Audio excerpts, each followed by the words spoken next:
बघूया बेस्ट बस अपघात प्रकरणी गुन्हा दाखल करण्यात आलाय। चालकाच्या विरोधामध्ये हा गुन्हा दाखल झालेला आहे। निष्काळजीपणे वाहन चालवत अपघात झाल्याचा गुन्हा दाखल करण्यात आलेला आहे। ड्रायव्हर देखील जखमी असल्यामुळे सध्या त्याच्यावरती सायन रुग्णालयात उपचार सुरू आहेत आणि मुंबईतल्या दादरमधील कोतवाल गार्डन परिसरात हा भीषण अपघात झालेला होता।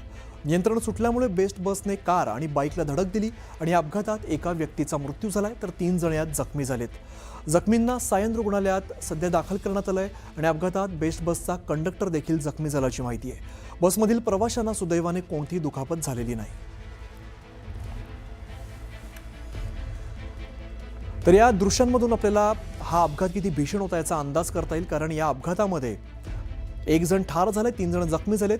हीच ती बेस्टची बस आहे जी अतिशय वेगाने या ट्रॅफिकमध्ये आली आणि जी समोर वाहनं दिसतील त्यांना थेट धडक देत ती पुढे निघून गेलेली आहे।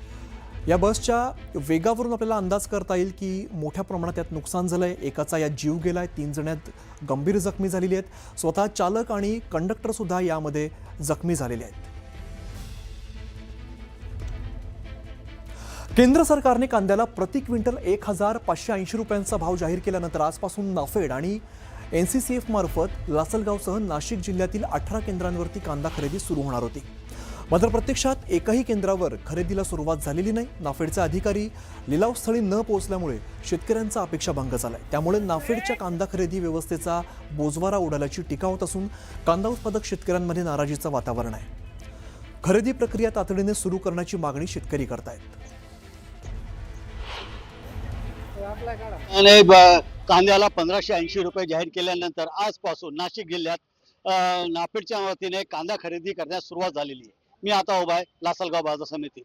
आपण जाणून घेऊया का इथे कांदा खरेदी सुरू करण्यात आलेली आहे का आणि नाफेड आणि व्यापाऱ्यांमध्ये जो दर आहे त्याच्यात किती तफावत आहे काय म्हणाला। आजपासून जिल्हाधिकाऱ्यांनी आदेश दिला होता, जिल्ह्यात 18 ठिकाणी जे आहे नाफेड कांदा खरेदी सुरुवात केलेली आहे। लासलगावची काय परिस्थिती? नाही, नाशिक जिल्ह्यामध्ये आपण जर सगळी माहिती घेतली, जिल्हाधिकाऱ्याने शनिवारी त्या ठिकाणी बैठक घेतली। सर्व आमदार, सर्व लोकप्रतिनिधी त्या ठिकाणी उपस्थित होते आणि स्पष्ट आदेश नाफेड NCCFला त्या ठिकाणी दिले की सोमवारी तुम्ही बाजार समितीमध्ये उतरा आणि कांदा खरेदी करा।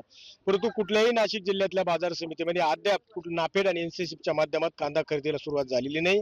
वास्तविक नाफेड आणि NCCFने जो काही दर दिलेला आहे 1580 रुपये, तो दर या ठिकाणी शेतकऱ्यांना मान्य नाहीये। उत्पादन खर्च जर 2-2.5 हजार रुपये प्रति क्विंटल होत असेल तर 1580 ने कसं काय शासन कांदा खरेदी करतोय। म्हणून शेतकऱ्यांची एक मागणी आहे की 3000 रुपयाचे दर या ठिकाणी जाहीर करावं।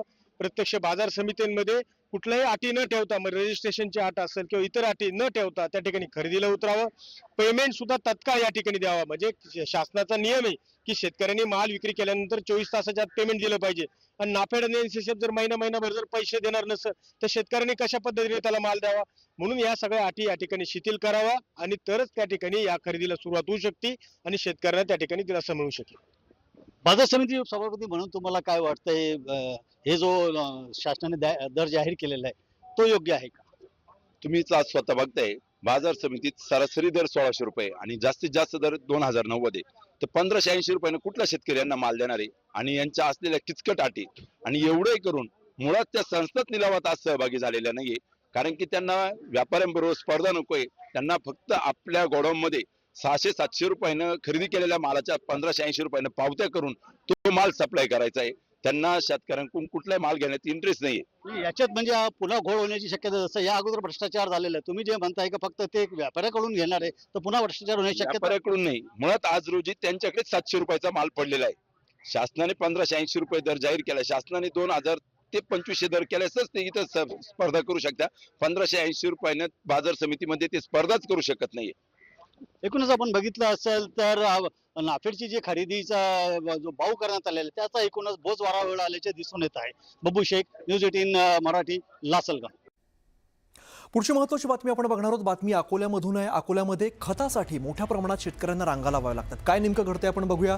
अकोटमध्ये खतासाठी अगदी पहाटेपासून शेतकऱ्यांच्या मोठ्या रांगा लागलेल्या आहेत। खत खरेदीसाठी शेतकऱ्यांच्या रांगा आहेत आणि पहाटे 3 पासून खत खरेदीसाठी धावपळ करावी लागते। अकोला जिल्ह्यातील अकोट या ठिकाणी युरिया आणि DAP खत खरेदीसाठी शेतकरी आणि महिला शेतकऱ्यांच्या लांबच लांब रांगा लागल्यात। पहाटे अगदी 3 वाजल्यापासून शेतकरी खत मिळवण्यासाठी कृषी केंद्रांबाहेर थांबलेले दिसत आहेत। विदर्भ कृषी केंद्र, खरेदी विक्री संघ, बालाजी झुंझुनवाला आणि शेतकरी कृषी सेवा केंद्रांवरती मोठ्या प्रमाणात गर्दी झाली आहे। एका आधार कार्डवरती केवळ 5 पोत्यांचं वाटप केलं जात असल्यामुळे शेतकऱ्यांची गैरसोय होते आहे आणि खरीप हंगामाच्या तोंडावरती खताचा पुरेसा पुरवठा करण्याची मागणी आता शेतकरी करतायत.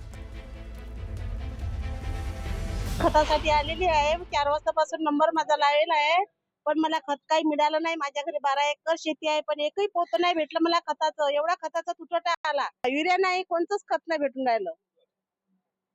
हा मेसेज पण येऊन नाही राहिला, थंब पण येऊन नाही राहिला.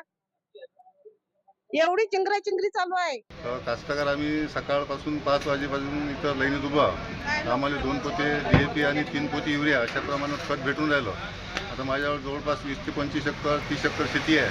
तर आता 2-2 पोत्यानं मी खत कसं नेईल? तर आलं आम्ही आजच नाही आलो, आम्ही याच्या अगोदरही आलो. आमचा नंबर यायला लागला, कोणाचा नंबर येते, खत संपते आणि तुटपुंजी खताचं हे भेटून राहिलं. 3 पोते, 2 पोते, 5 पोते, तेही सकाळपासून. आज आता किती वाजले? मी सकाळी 5 वाजतापासून इथं हजर आहे. मिळाला का खत? अजून मिळालं नाही. सगळे दुकानं फिरून राहिले, ते म्हणतात नाही टोकन फाडले, ते म्हणतात आम्हाला एवढाच साठा आला.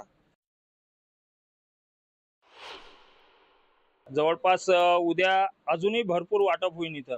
आणि जवळपास इथं कास्तकाराची जे समस्या आहे की बा शेतात खत जात नाही, त्यामुळे सर्व कास्तकार एकखट्ट्या झुंड करून राहिले. सर्वांचे प्रॉब्लेम तेच आहेत, त्यामुळे जास्त गर्दी होऊन राहिली. आणि या हप्त्यात जवळपास येणाऱ्या जे रॅका आहेत, जवळपास 7100 मॅट्रिक टन हा जवळपास येडियूर साहेबांनी डिक्लेअर केला. आणि त्यामध्ये 40% स्टॉक म्हणजे बार्शी टाकळी, मूर्तिजापूर पूर्ण साठा किती तारखेपर्यंत मिळू शकतो? जवळपास 12 तारीखपर्यंत पूर्ण साठा मिळून जाईल.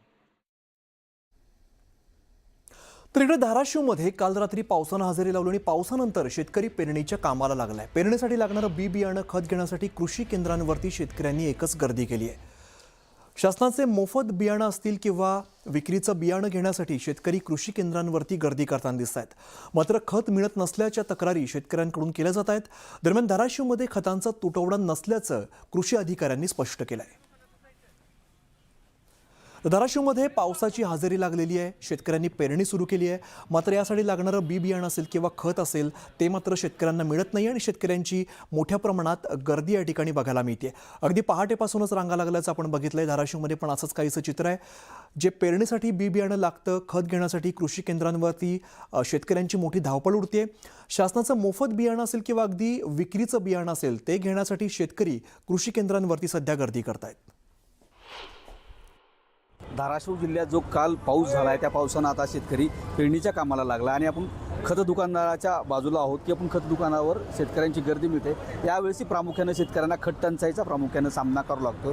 तो युरियाचा सामना करतो. युरिया शेतकऱ्यांना ऊसासाठी लागतो, मात्र ते ऊसासाठी मिळत नाही. आणि अनेक खतं अशी आहेत की ती शेतकऱ्यांना मिळत नाही आहेत. कारण असं आहे की इस्रायलमध्ये अमेरिकेमध्ये जे युद्ध झालं त्या युद्धानंतर खत टंचाई निर्माण झाली.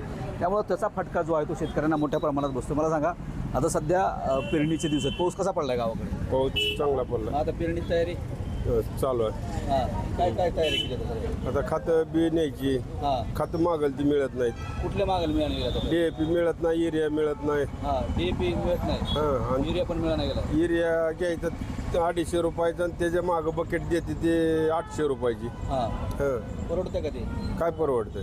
नाही परवडत. नाही परवडत. बरं. 2200 रुपये 2100 रुपयाला जी पोत आहे ती म्हणेल तेवढा मिळतो हां, महागात.